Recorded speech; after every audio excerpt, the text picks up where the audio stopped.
ಇದು ಇದು ಕನ್ನಡ ಮಾಧ್ಯಮ ಹಿಂದಿ 2024ನೇ ಸಾಲಿನ ಪ್ರಶ್ನೆ ಪತ್ರಿಕೆ 1 ಆಗಿದೆ. ಇದು ಸೆಟ್ 1.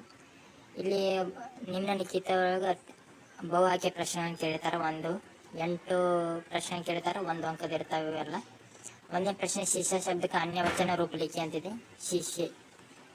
ಎರಡನೇ ಪ್ರಶ್ನೆ ಕವಿಯತ್ರಿ ಶಬ್ದಕ್ಕೆ ಅನ್ಯಲಿಂಗ ರೂಪಲಿಕೆ ಅಂತಿದೆ, ಕವಿ. ಮೂರನೇ ಪ್ರಶ್ನೆ ಸಜ್ಜನ್ ಕಾ ವಿಲಂಬ ಶಬ್ದ ಇದಕ್ಕೆ ದುರ್ಜನ್. ನಾಲ್ಕನೇ ಪ್ರಶ್ನೆ जोग अब्बी गोकाक शिवन समुद्र आदि जलप्रपात मनमोहक है, वाक्य में प्रयुक्त विराम चिन्ह है ಅಂತ ಕೇಳಿದಾರೆ. ಡಿ ಅಲ್ಲ ಅಲ್ಪ ವಿರಾಮ ಅಂತ ಟಿಕ್ ಹಾಕಬೇಕು. ಐದನೇ ಪ್ರಶ್ನೆ ನಿಮ್ನಲಿಖಿತ में से गुणसंधि का उदाहरण कीजिए ಅಂತಿದೆ. ಅದು ವಾರ್ಷಿಕೋತ್ಸವ ಅಂತ ಹಾಕಬೇಕು, ವಾರ್ಷಿಕೋತ್ಸವ ಅಂತ ಹಾಕಬೇಕು.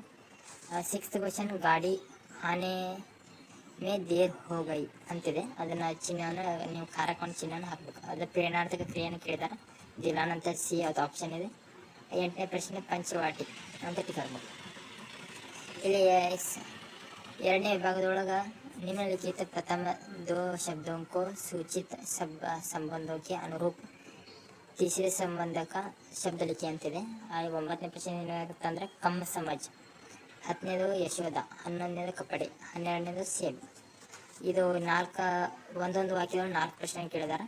ಅದು ಏನಂದ್ರೆ 13ನೇ ಪ್ರಶ್ನೆ ಏನಿದೆ ಅದು ನೋಡ್ರಿ.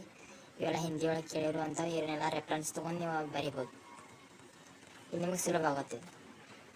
17th क्वेश्चन वीडियो कॉन्फ्रेंस के बारे में लिखी ಅಂತಿದೆ, ಅದರ ಬಗ್ಗೆ ನೀವು ಬರೀಬೇಕು. 18ನೇ ಪ್ರಶ್ನೆ ಜಲಾಲುದ್ದೀನ್ का कलाम जी को नई दुनिया बोध कैसे कराए ಅಂತಿದೆ, ಅದನ್ನು ಬರೀಬೇಕು. 19ನೇ ಪ್ರಶ್ನೆ ಕವಿ के अनुसार मनुष्य सुख कैसा पा सकता है ಅಂತಿದೆ, ಅದನ್ನು ಬರೀರಿ. ಅದನ್ನು ನೀವು ನಿಮ್ಮ ವಾಕ್ಯದೊಳಗೆ ಬರೆಯೋದನ್ನು ಬರೆದ್ರೆ ನಿಮ್ಗೆ 2 ಅಂಕಗಳು ದೊರೀತಾವೆ. ಇಷ್ಟೆಲ್ಲ ಇದೆ. ಇದು ಹೆಂಗಿದಿಲ್ಲ ಹಂಗೆ ಬರೀತಾರೆ ನಿಮಗೆ ಸಾಕು, ಪೂರ್ಣವಾಗಿ 2 ಅಂಕಗಳು ದೊರೀತಾವೆ. ಇದು 5ನೇ ವಿಭಾಗದೊಳಗೆ 3-4 ವಾಕ್ಯ ಮೇಲೆ 9 ಪ್ರಶ್ನೆ ಕೇಳಿದಾರೆ. 3 ಅಂಕದ ಇದ್ದೇವೆ ಎಲ್ಲ. ಇಲ್ಲಿ ಹಂಗಿದೆಲ್ಲ ಹಂಗೆ ಪಾಯಿಂಟ್ ವೈಸ್ ನೀವು ಬರೀಬೇಕು. ಇಲ್ಲಿ ನೋಡಿ, रोबोटिक संघ के साधोराम की समय समाधान कैसे निकाला ಅಂತಿದೆ, ಅದರ ಬಗ್ಗೆ ಬರೀರಿ. ಬಸಂತ್ ಕಿ ಸಚ್ಚಾಯಿ ಪಾಠದಿಂದ ಕೇಳಿರುವಂಥ ಪದ್ಯ ಇದು ಪ್ರಶ್ನೆ. 28ನೇ ಪ್ರಶ್ನೆ ಆಧುನಿಕ ಮಾನವ ಕಿ ಭೌತಿಕ ಸಾಧನ का वर्णन कीजिए ಅಂತಿದೆ, ಅದರ ಬಗ್ಗೆ ವರ್ಣನೆ ಮಾಡಿ ಬರೀಬೇಕು. ಇದೆಲ್ಲ ಹಂಗಿದ್ರೆ ಹಂಗೆ ಬರೆದ್ರೆ ನಿಮಗೆ ಪೂರ್ಣವಾಗಿ ಮೂರು ಅಂಕಗಳು ದೊರೀತಾವೆ. ಇದು ದೋಹೆಕ ಭಾವಾರ್ಥ ಬರೀದಿದೆ, ಅದನ್ನ ಭಾವಾರ್ಥ ಬರೀಬೇಕು. ಮತ್ತು ಇಲ್ಲಿ ಕನ್ನಡ ಅನುವಾದ ಕೆ.ಜಿ ಅಂತಿದೆ. ಕನ್ನಡ ಇರ್ಲಿಕ್ಕಂದ್ರೆ ಕನ್ನಡ ಒಳಗೆ, ಅಂಗ್ರೇಜಿ ಇರ್ಲಿಕ್ಕಂದ್ರೆ ಅಂಗ್ರೇಜಿ. ನೀವು ಯಾವ ಮೀಡಿಯಮದಲ್ಲಿ ಮಾಧ್ಯಮದವರದಿಲ್ಲ ಆ ಮಾಧ್ಯಮದೊಳಗೆ ಇದನ್ನು ಮಾಡಬೇಕು, ಅನುವಾದ ಮಾಡಬೇಕು. ಏನಂತಿದೆ, ಶನಿ ಸೌರಮಂಡಲ का दूसरा बड़ा ग्रह है, पृथ्वी से करीब 750 गुना बड़ा है. शनि ग्रह का व्यास 116,000 ಕಿಲೋಮೀಟರ್ है ಅಂತ ನೀವು ಬರೀಬೇಕು. ಅದನ್ನು ನೀವು ಕನ್ನಡಕ್ಕೆ ಇಂಗ್ಲೀಷ್ ಒಳಗೆ ಎಕ್ಸ್ಪ್ಲೇನ್ ಮಾಡ್ಬೋದು, ಕನ್ವರ್ಟ್ ಮಾಡ್ಬೋದು. ಇಲ್ಲಿ 5-6 ವಾಕ್ಯದೊಳಗೆ ಉತ್ತರಿಸಿ ಅಂತಿದೆ. 2 ಪ್ರಶ್ನೆಗಳನ್ನು 4 ಅಂಕ ಕೇಳಿದ್ದಾರೆ. 34ನೇ ಪ್ರಶ್ನೆ ಏನಂದ್ರೆ ಕರ್ನಾಟಕ ಶಿಲ್ಪಕಲಾ और वास्तुकला का परिचय दीजिए.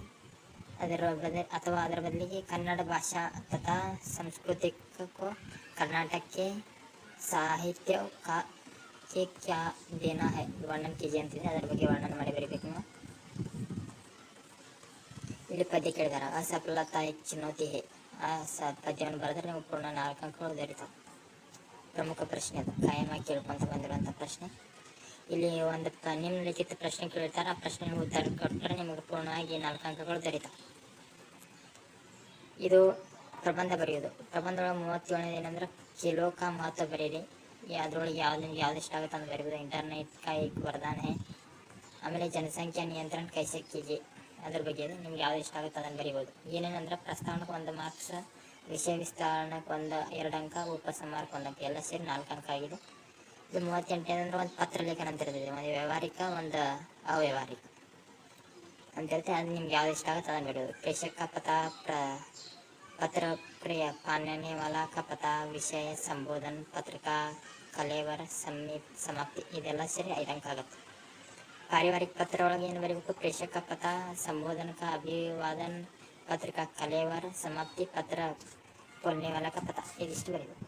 ಇದು ಒಂದು ಇದಿರುತ್ತೆ, ಶ್ರೇಣಿ ಇರುತ್ತೆ. ಆ ಶ್ರೇಣಿ ಪ್ರಕಾರ ಬರೆದ್ರೆ ಪೂರ್ಣವಾಗಿ 5 ಅಂಕಗಳು ದೊರೀತವೆ. ಇದು ಹಂಗಿದ್ರೆ ಹಂಗೆ ಬರೆದ್ರೆ ಸಾಕು.